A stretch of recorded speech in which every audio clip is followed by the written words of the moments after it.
All right, now we're moving to Standards and Assessment Committee report and recommendations. It's supposed to be 1 o'clock. So let's go to Chair Booth. Thank you, Vice Chair Hart. I hope that you had an opportunity to refer and back up to the recognition that we spent some time on in our Standards and Assessment Committee meeting. It was exciting to see the level of preparation of our leaders of learning throughout the state,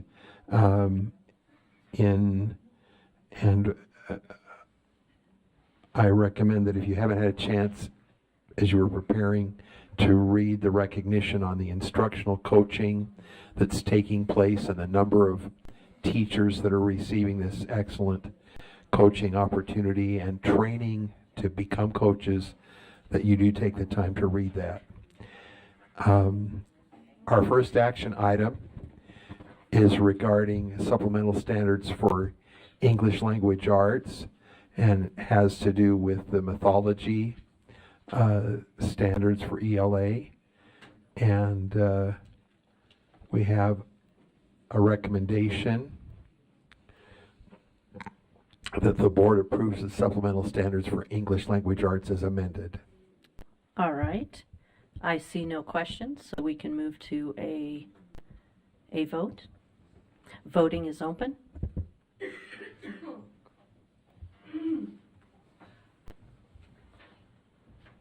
Member Klein? Member Wood? Yes. Member Wood is a yes. Chair Moss? Yes. Chair Moss is a yes. Member Klein?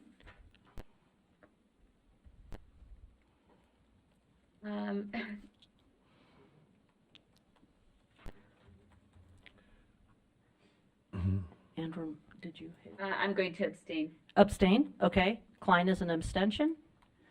That voting is closed. That passes 12 yeses, 1 abstention, and 2 noes. 1 abstention is Member Klein, and the noes are Green and Bogus. Next up, Chair Booth.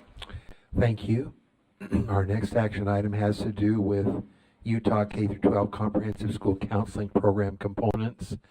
And the motion for the board is that the board approves the Utah K-12 Comprehensive School Counseling Program components draft 2. I see no questions. I so have an oh, amendment. thank you. Just at the end of this document, I'd like to add, and Elise, I just sent that to you. Did you get it? Sorry, I sent it to Ben. Okay. Just at the end of it, to include school counseling practices shall be based on evidence-informed. Oh. School counseling practices shall be based on evidence-informed approaches shown to benefit students and shall avoid practices that have been shown through research to harm students. Motion's been made and seconded. Second was from Carrie. All right. Would you like to speak to your motion? Yeah, I can speak to it. I just think that the practices we do within our schools, especially with our counselors, need to be shown to have actually benefited students. And I just sharing just a couple of research pieces. I mean, we know DARE is one of those that we have concerns with that has had shown actually to harm. There's a couple of others out there as well. I just think whatever practices we're using should actually have the research to show that they've been beneficial. Anyways, I mean, there's a couple others I can share, like scared straight tactics and some other tactics. So I just think, you know, they're probably not being used in our schools, but we ought to be at least aware of the research surrounding it. So we're doing beneficial practices. Sometimes we get trends in society and other things that are just that. They're trends. They're not really based on evidence. So, Okay. Thank you. Member Davis? I have an amendment to the amendment. Okay. My amendment would be to end the amendment after benefit students. So it would say school counseling practices shall be based on evidence-informed approaches shown to benefit students, period. And I'd like to speak to the motion. Okay. Do we have a second? Second. Second from Member Straight. Go ahead and speak to your motion. I mean, I agree with the motion. I think every single person would agree with the motion, but I mean, one thing that one person says is going to help a student, another research is going to say is going to harm a student, and I don't think any school is intentionally going to implement something that they think is going to harm students. And I'll just give one example. I was at one of our high schools last week, or week before last week, and I was there when the school had to make an announcement that one of the students had taken her life. And it was sobering, but those counselors were amazing. And the whole place was visibly shaken. People were in tears, including myself, but they were so appropriate in the way they approached the situation. They were so appropriate in the way that they offered help and support for all of the students there. The principal got on and spoke to all the students at once, and then they had individual teacher or counselors speak next in person with every class of students. And it was social and emotional learning in action. Now, it wasn't transformational social emotional learning where people say you use that to try to put in critical race theory or gender identity or different things like that. It was social emotional wellness in its actual form. And some people would say that that is harmful for students. And I think we just have to be really, really clear. And I don't think this is clear at this point. It's way too subjective. And I don't think people are going to go out trying to do things that harm students. So it seems like the beginning part should be able to stand alone. It doesn't matter. Okay. Member Lear? My comment was similar to Member Davis. Of course, I agree with this, but just going back to a recent discussion we had about, I forget what it's called, maybe Member Earl can help me, success strategy, or what's it Success called? sequence? Yes, success sequence, sorry. I had read a lot of research that was not in favor of that was negative toward that. So I could have been in a situation where I'd said, this is not healthy for students in Salt Lake District, because some of it was specific to low-income people and people of color. Whereas a number of other people, many board members, thought it was just the greatest thing since sliced bread. So I think that sometimes it's a subjective, and if you're saying if there's any evidence that it's helpful, then that's great. But in terms of putting teachers or those providing the information in a situation where they have to prove beyond a reasonable doubt anything, that's a difficult standard. But if we're sticking for good faith, we believe it helps students, then I'm for that. Okay. Thank you. Member Vice Chair Earl? Yeah, I think that we should have something in there about this. This isn't just the latest fad. We're not talking about, when we're talking about the positivity of assisting people if there's grief or something going on. It's actually saying if there's research that shows that there's harm associated with something, these are professionals. So our counselors should be up on the latest professional research and understanding. And in this case, when it's talking about practices when you're going into classrooms and stuff, they should know the latest practices on what is causing harm or what could possibly cause harm. I don't think that's unreasonable. Just a second, I'm done. I'm not done. It's not unreasonable to expect that from a professional. These are professionals, counseling specialists. They should be researching the benefits as well as the harms that could come from certain practices. That's what it's asking these professional people to do that. I don't think that's unreasonable. We do the same. Science of reading is the same thing. We're researching what benefits, what doesn't benefit. It's not saying we only look at one area. You have to know where those are. So I would speak against this. Okay. Member Davis? Whose research? What kind of research? Peer-reviewed research in a peer-reviewed journal? Because what MSNBC could come out and say, it shows signs that it's bad to ask kids to come to school or whatever. I don't know. And then they stop doing it. It just seems really wide open and subjective at this point. Okay, thank you. Any other comments? Isn't it evidence Um, I'm looking at So, do you want to address? Yeah, the parameters are there, and I think you're to say we should avoid it because we just don't know if the research is accurate, whatever the research is, right? I just think you should be aware of where the potentiality for harm is for students instead of avoiding it. Okay. All right. Member Green? Well, I think you can make the same argument for approaches shown to benefit students. You can make the same argument, like what benefits long term. And so I think I'm okay with having our professionals be very invested in the research that they are using for the counseling and those types of services to our most vulnerable students. So for me, I like the quality check of having both into one bullet point.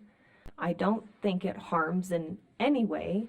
I think we're all very aware that research in the last 5 years is now manifesting contradicting research of harm that has been done with therapies that they were saying was best practices, and entire institutions canceled and shut down because of that type of harm. Those are the types of quality checks that we're advocating for here. As I think it's very responsible to do so. So I would be against this because I am for the previous motion.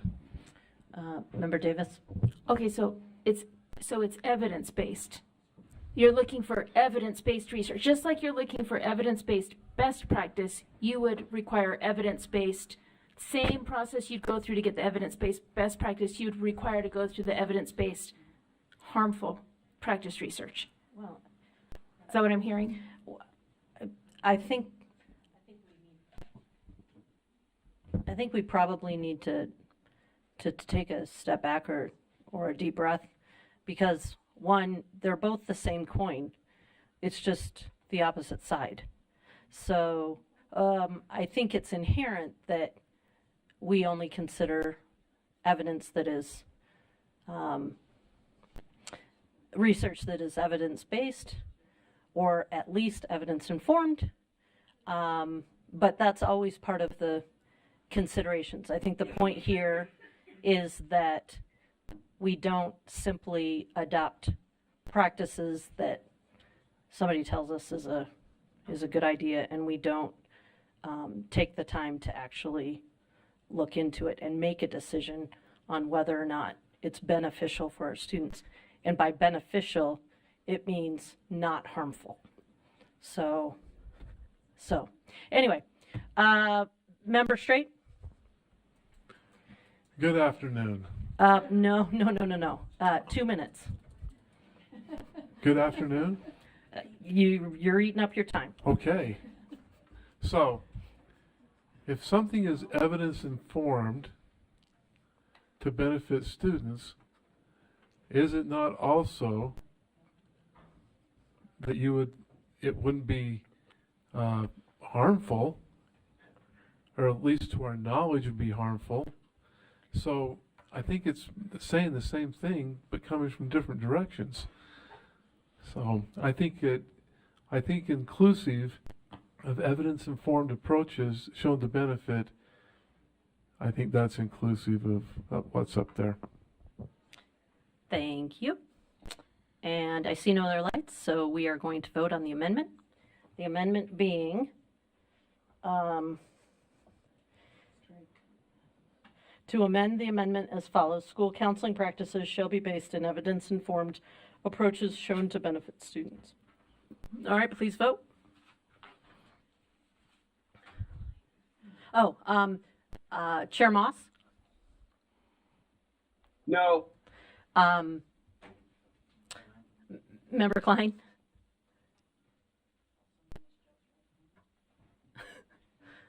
Member Wood? Yes. Member Klein?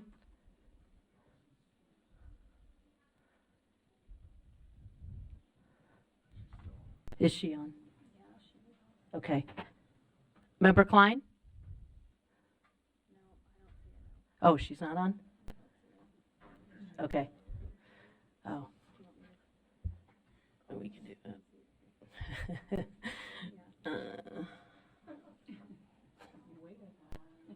No, it's that well, the problem is that I was going to vote no, which makes it equal, which means,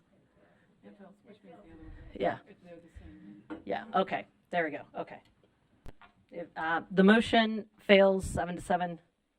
The yeses being Booth, Wood, Reel, Davis, Lear, Norton, Straight. All right, next up. The motion on the floor, that was the amendment. Now we're to, oh, shoot, okay. Thank y'all. Now the amendment is before us is to amend the components document to add the following bullet point to the collaborative classroom instruction document.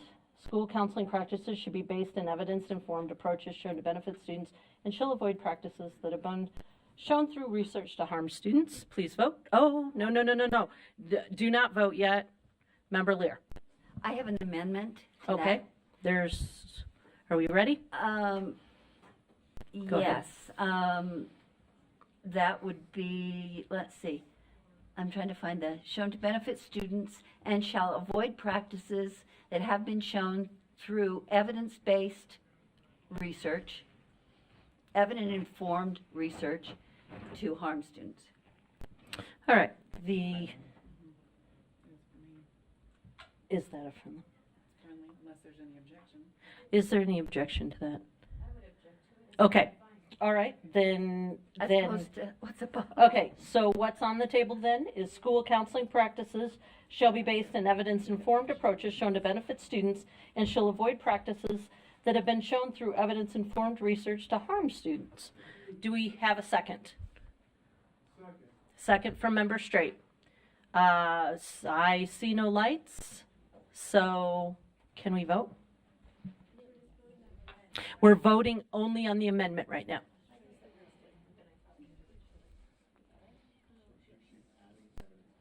She is. She's clarifying that harm is demonstrated through evidence-based research practices. Chair Moss? Oh, shoot. Chair Moss?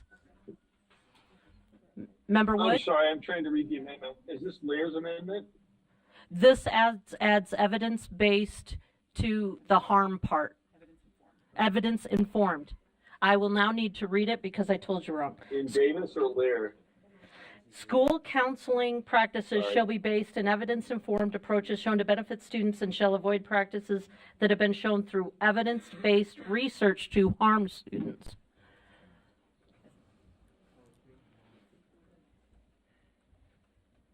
Are you want Is to? it supposed to be evidence informed? Is that what you wanted? There are different standards for evidence-based and evidence-informed, so you need to clarify. Evidence informed.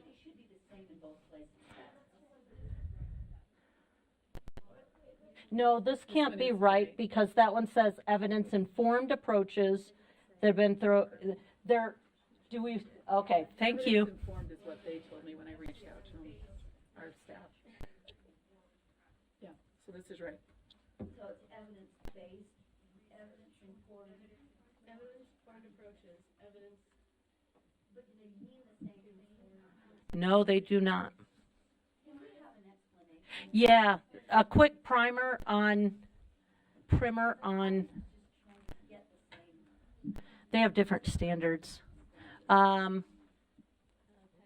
you go. Patty Norman, Deputy Superintendent of Student Achievement. Evidence-based practices means you take the evidence within the research, you synthesize, analyze, and then that helps to inform your practice. So it's evidence-based. Based on the evidence, that will inform the practice.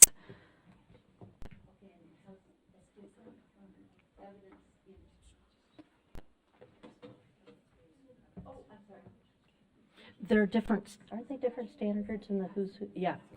They're evidence-based and evidence, there we go. Oh, evidence-based and evidence-informed have two different standards of scientific. Exclude good practice. Yeah. That isn't Evidence-based is, okay. that's more like, and I'm not comfortable speaking on this, but it's like gold standard research. And then informed is where,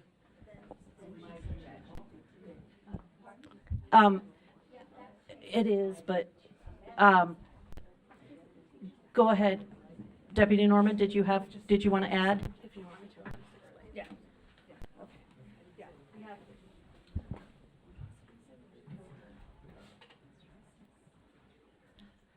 After I butchered that, would you like to clarify? Okay. Tanya Alvarez, Coordinator for Prevention and Student Services. The reason we use evidence-informed practices is because sometimes we want to be able to use practices that have good evidence, but have not gone through the entire research process yet. Evidence-based practice has to show if it does harm, though. Does that make sense? Say that last time. You have to have, oh, sorry. Okay. I'm trying to figure out how to explain this.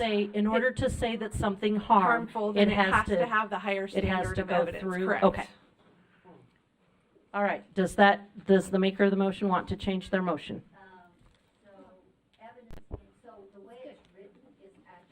Correct. Is correct. All right. So we will clear out and cancel the voting, and we will re-vote. You can stand there and phone in your vote.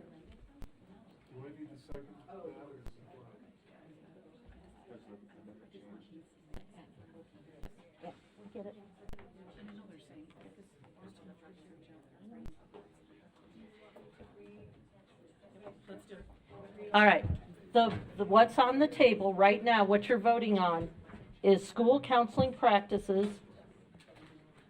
Do I have everybody's attention? Shall be based in evidence-informed approaches shown to benefit students and shall avoid practices that have been shown through evidence-based research to harm students. Please vote. Chair Moss? Yes. Member Wood? Yes. Member Klein? Okay. Wood was a yes. Okay, so she's not on. That passes unanimously. Thank you. We will now go to the underlying motion, I believe. No, That was an amendment. you gotta go to the amendment. Oh, yeah. Okay. Oh, wait. That was just the amendment to the amendment. Then you gotta go to the, you gotta actually do the. Right, but it's not up there yet. Can you scroll down, please? No, that's Lear's. More, further up. Up. There we go. The board approves the Utah K-12. As. No, we vote. Oh, as amended, okay. All right, what's on the table now is to amend the components document to add the following bullet point to the collaborative classroom instruction document. School counseling practices should be based in evidence-informed approaches shown to benefit students and shall avoid practices that have been shown through evidence-based research to harm students. Please vote. Member Moss, Chair Moss? Yes. Chair Moss, a yes. Member Wood? Yes. Is she back on yet? Okay. Please vote, everyone. What? We amended. It's amended. Oh, wait, this is not the original motion? No, that was what we just passed was an amendment to the amendment. Now we're voting on the amendment and then we will vote on the motion. We are missing one vote. Okay. Okay, that passes unanimously, 14-0. Member Klein absent. Now we are we are moving to the underlying motion, which is that the board approve Utah K-12 Comprehensive School Counseling Program components as amended, draft 2. Seeing no comments, please vote.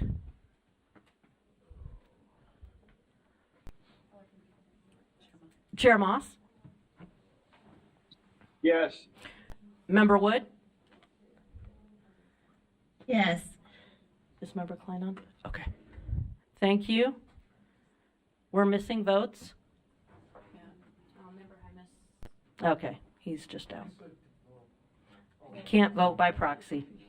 All right, so there he is. Yes, no, maybe. The underlying motion? Please push yes, thank you.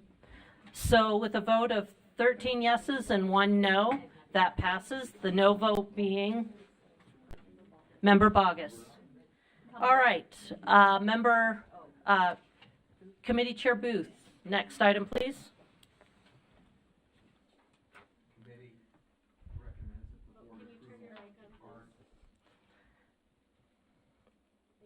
There you go.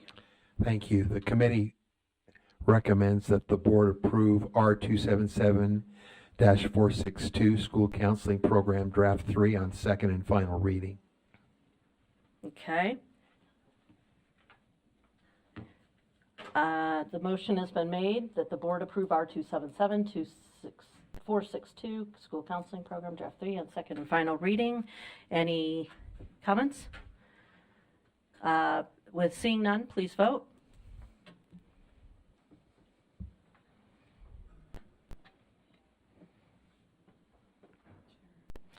Chair Moss? Yes. Member Wood? Yes. Is member? No, okay. We only have 13. Oh, that's because I haven't voted. That passes 13-1, the no vote being Member Bogus. All right, next up. Thank you.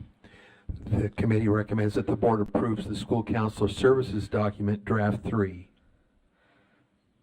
Okay, the motion is that the board approve the School Counselor Services Document Draft 3. I see no comments. Please vote.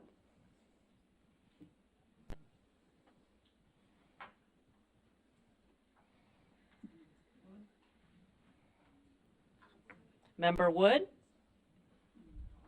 Yes. Member Moss? Yes. Member Klein back on? Okay. All right.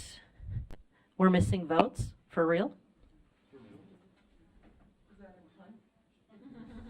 Oh, that was not a pun, but keeping you on your toes. Moss, were you a yes? Yes, he was a yes. I was a yes. Okay, thank you. Member Carey, you touched it, but there you go. All right, that passes 13-1 with the no vote being Member Bogus. Next up. The committee recommends that the board approve R277-464 Draft 3 on second and final reading. Are you sure about draft?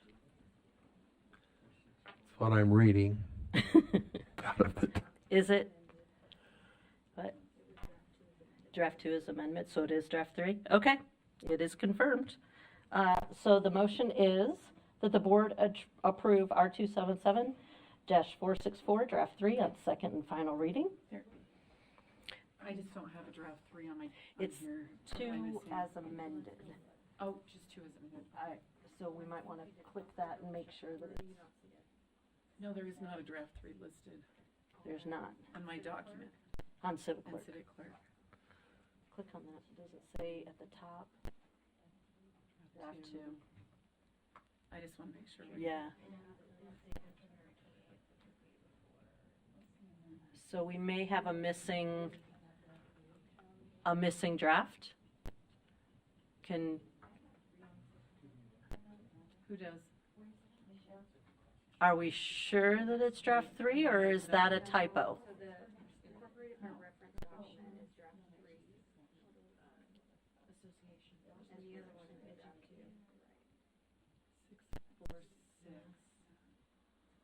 I just have 1 and 2 on 646. We're not doing the incorporation, we're Do doing you, the adoption. do you remember any draft 3?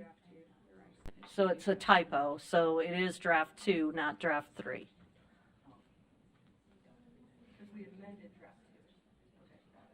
Yep, so it stays draft. Oh, wait, now there's a draft 3 up there. We already approved that. Okay, all right. All right, so the board, what the motion before you is that the board approves R277 462 school counseling program 464. I'll get this right sometime. Draft 2. Yep. Draft 2. All right, seeing no comment, please vote. Chair Moss? Yes. Member Wood? Yes. Is Member Klein back on? Not yet? Okay. All right.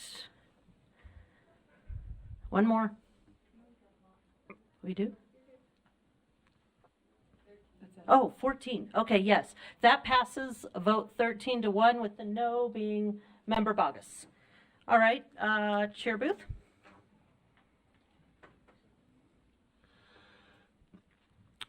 The motion for the board is the board approves R277-404 requirements for assessments of student achievement, draft 1 on second and final reading. Okay. The motion is that the board approve R277-404 requirements for assessments of student achievement, draft 1 on second and final reading. Any comments? You're going to want to.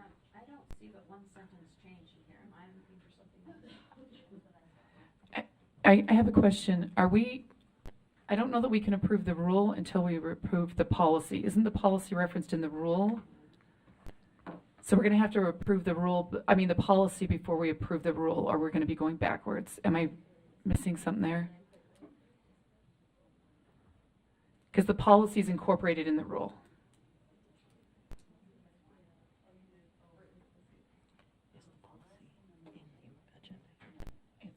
The assessment policy has amendments to it.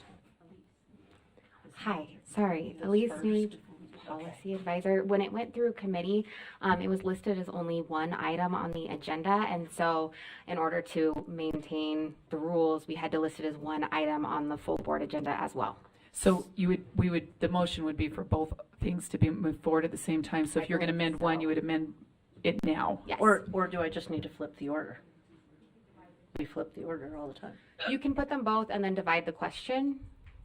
So Or just make an amendment to one of them, right? Okay. I just wanted to clarify and make sure I understood what was happening. So you might, but I don't. Tell me what we're doing. Do we need to take this back and do the other one first, or do we just move forward with this?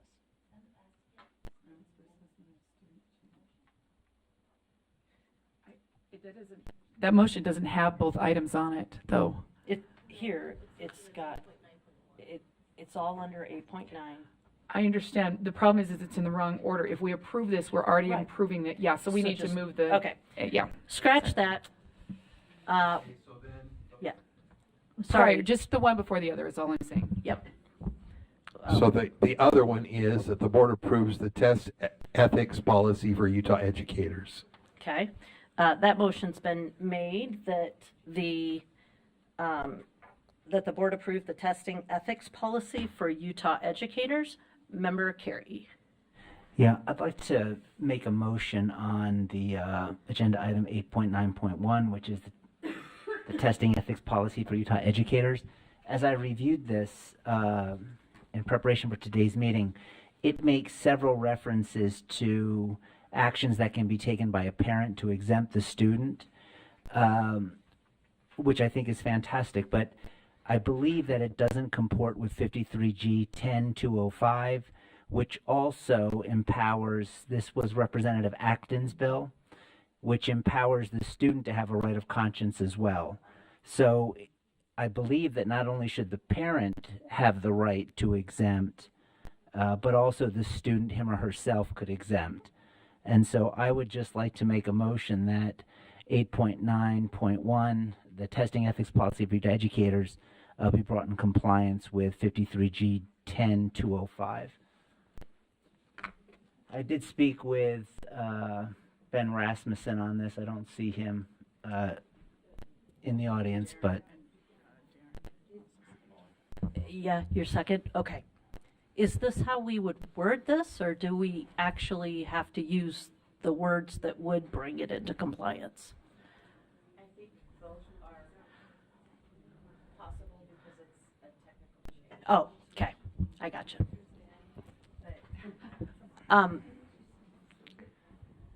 just Assistant Superintendent, are you addressing this issue or the next one?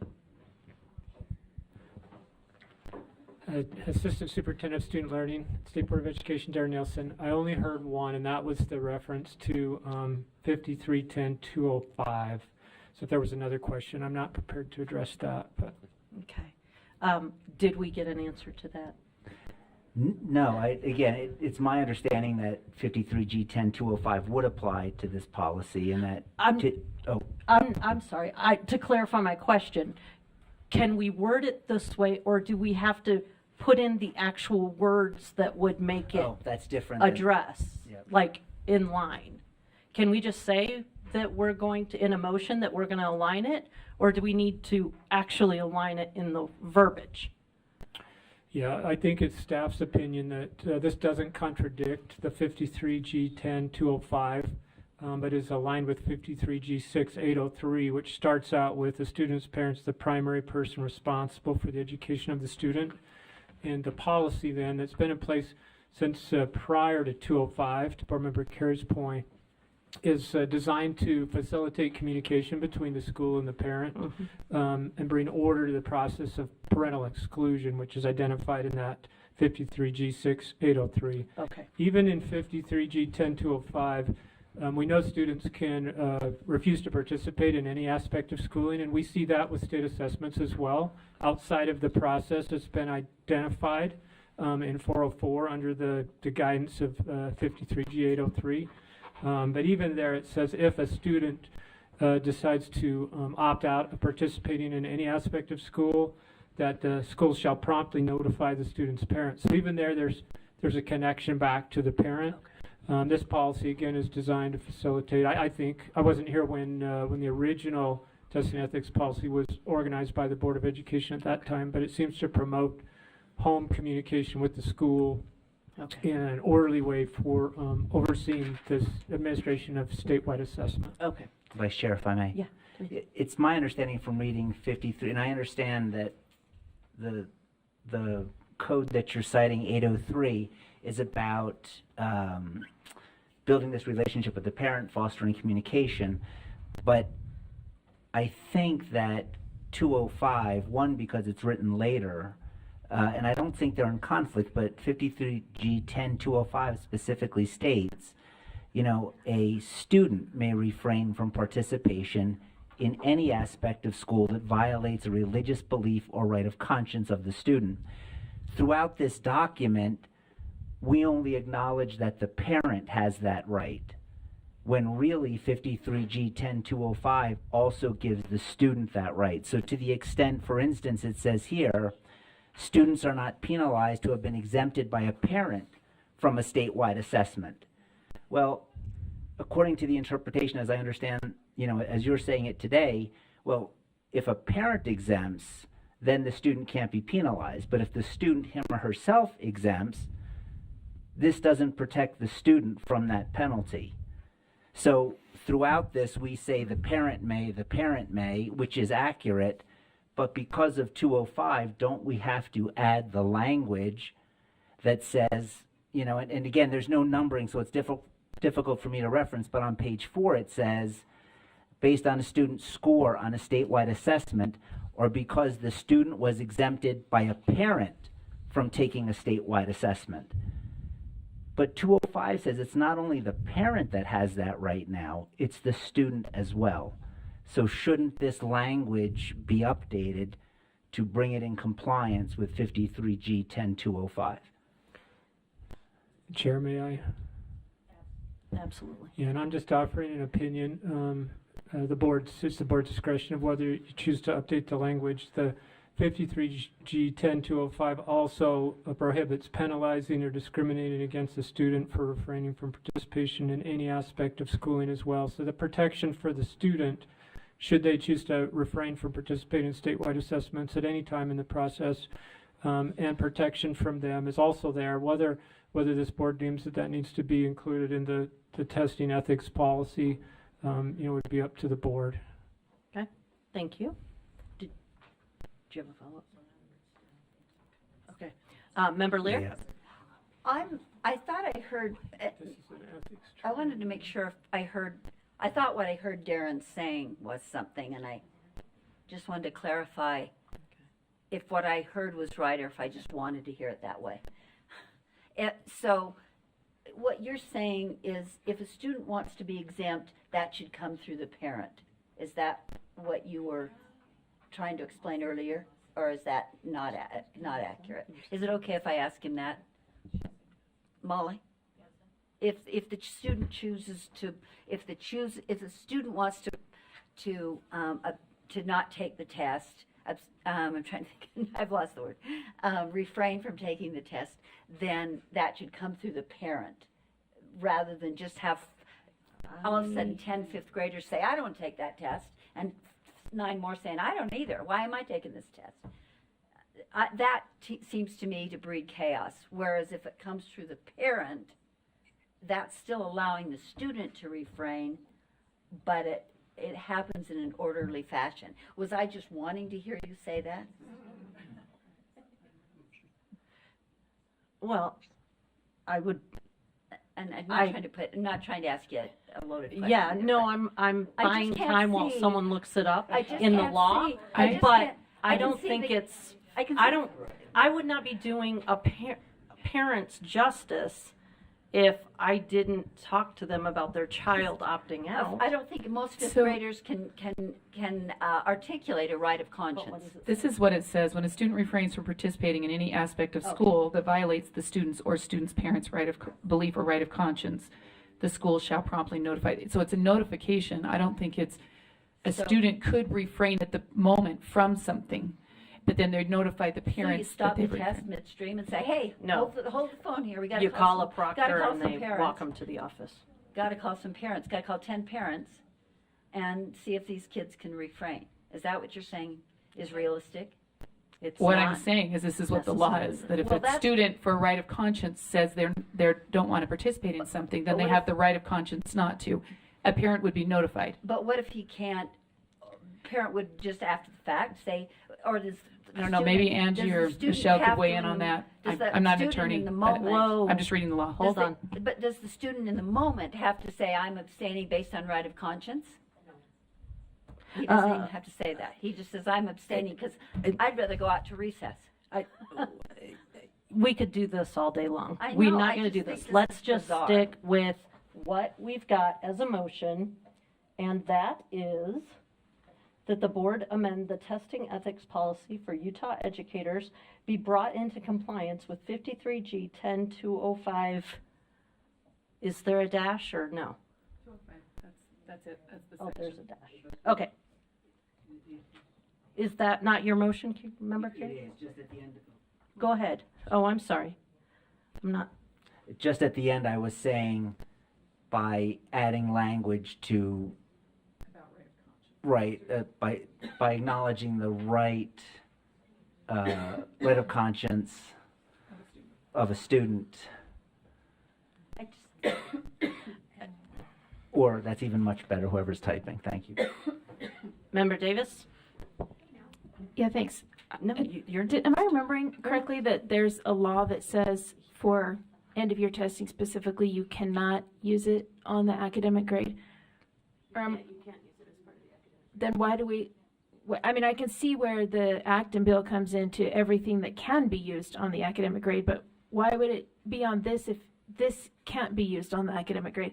And also, we probably don't even need that, they can't be penalized if a parent takes them out, because either way, it's not gonna be, there's no reward. There's no academic reward for being on this.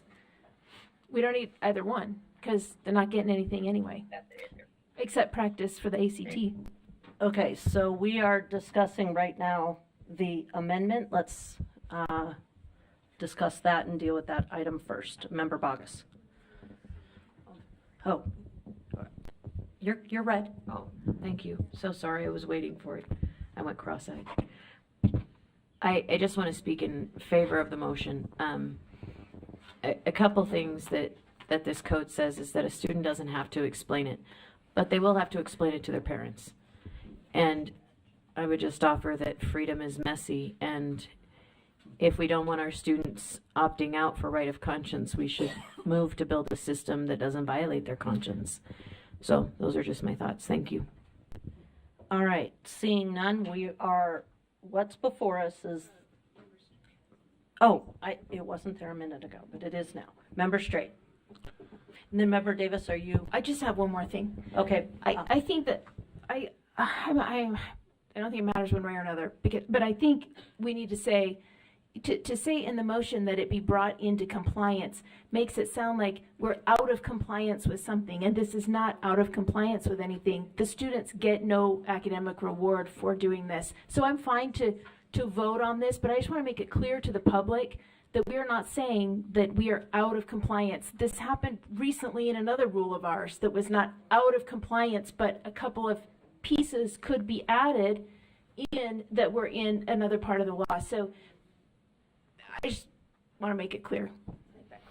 I think that's why I asked if general language is appropriate, or if we should put exactly how it comes into compliance instead of coming into compliance, because our staff is in a really awkward place when they have to interpret what coming into compliance means.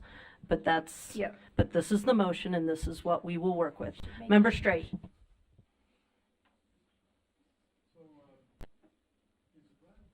I X'd you. Oh, There you go. that's fine. Oh, Go ahead. is right of conscience considered to be a constitutional right? Oh dear. We are on this amendment. I do not, we're not going there. Do you have a question specific to the amendment? So, yes, Okay. can you waive your right of conscience? I have no idea. You'll have Well, to. I think that applies to this because Well, are you thinking of an amendment? I'm just trying to think through this. I'm trying to see I think it's already insinuated Okay. I gotcha. in the law. So I gotcha. anyway, I think it could have broader application outside of this, but Okay. go later. Fair. Member Davis, and then Member Carey. I'm just wondering if Member Carey would find this appropriate, Chair. Just trying to find a way that in the first bullet, it says under the first bullet, an LEA shall honor parent/student requests to excuse a student from taking an assessment in accordance with the requirements of Utah Code, blah, blah, blah, and Acton's Code, blah, blah, blah, and Board Rule R277-404. Would that be appropriate?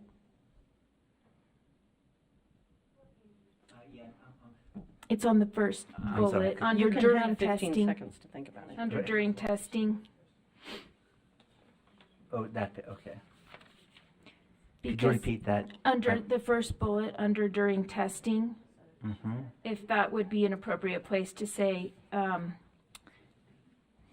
it's the empty bullet, right under the first full bullet. An LEA shall honor parent/student requests to excuse a student from taking an assessment in accordance with the requirements of Utah Code 53G-6-803, comma, then put Acton's, comma, and Board Rule R277-404. Yeah, I would accept that as a friendly amendment. I like it, but I should not say that. It's on the table, so if anybody opposes it, we would need to propose it as an amendment. I hear no objection. Is the person who seconded it okay? All right. All right. I think that's a little bit more specific. I like it. Are we looking for more specific language? Is Well, that kind of the idea? the problem was when you say break We're doing it it, so- in line, you know, what does that mean? break Can it? can I make one more recommendation?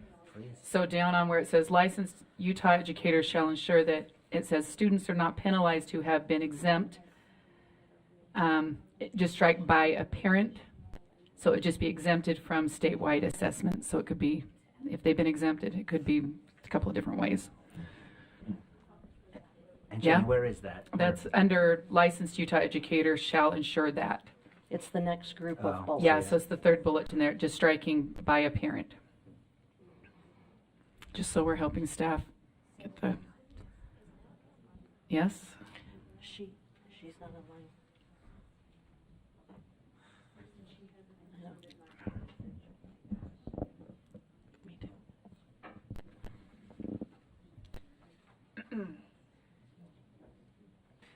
Jenny, Board Member Vice Chair Earl.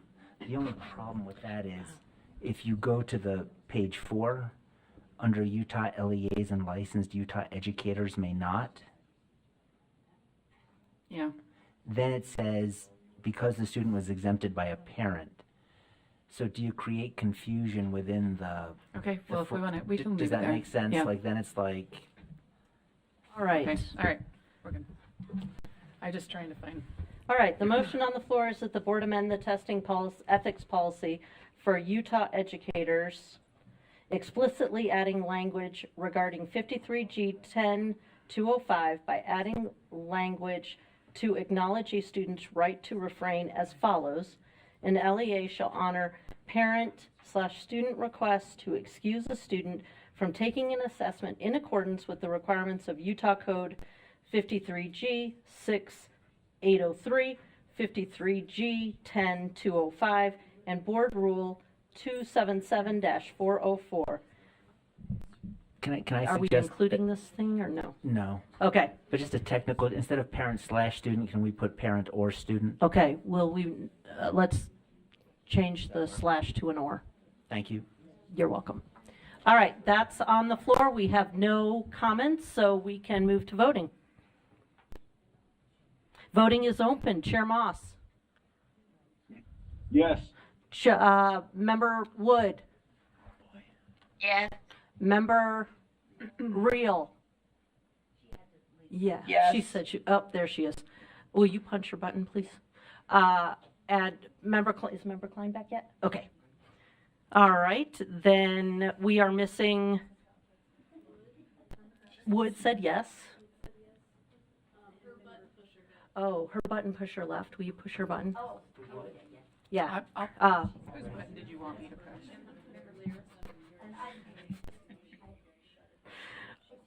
All right, why are we missing? Okay, thank you.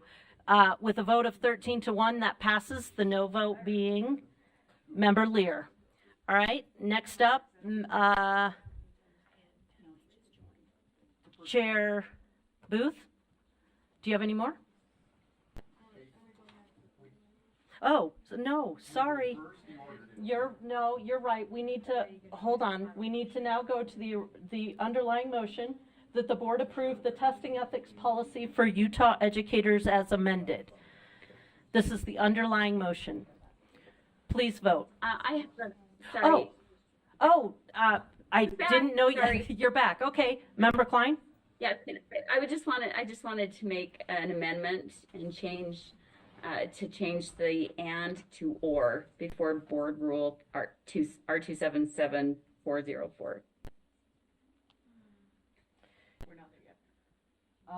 No, that's in the problem is we just passed it. Now you can bring it back if you think it needs to be an or. Well, they'd have to move to bring it back. And he was on the prevailing side.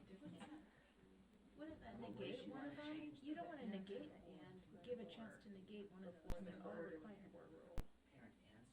No. She wants what's highlighted changed to an or. Well, it'd have to come back because we Yeah. discussed it. Someone would have to make a motion who is on the prevailing side. Any one of the three instead of having to align with. Yeah, you take out what you just did if you made it. All right, I see no motion to bring that back from a person voting on the affirmative. So we will return to the motion that the board approve the testing ethics policy for Utah educators as amended. Please vote.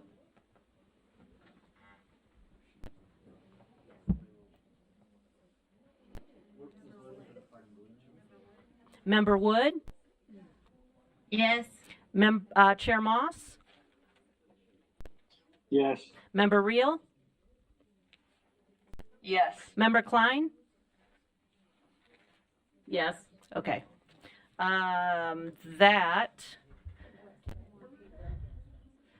We're short a vote, folks. You got it? Okay. That passes unanimously. Moving on to the next item, we did go, so we need to go back to the other item. Yes, please.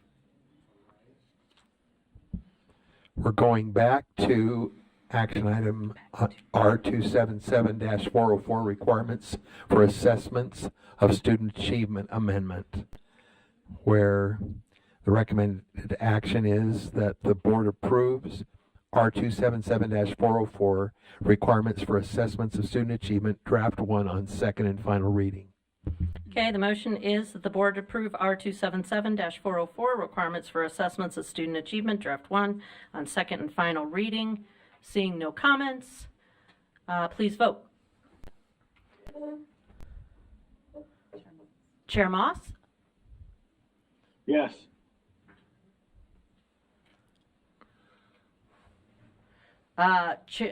Member Reel? Yes. Member Wood? Yes. Member Klein? So this is for 404 again? This is the underlying motion.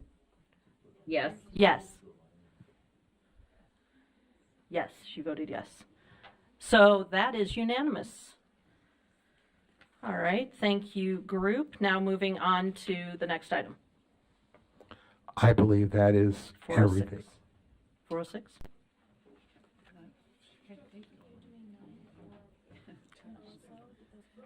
Huh? Why? Oh, thank you, Chair Booth. Oh, is that really where we're ending standards and assessment, Chair Booth? Yes? Okay, we're done. Oh, I'm sorry, Chair Booth. I thought you guys were kidding. No. Okay, all right. Thank you. I didn't mean to throw you. I thought you were avoiding the other items that came out of standards, but you didn't have any others. Okay. Now we are on to a, what? No. No, I guess not.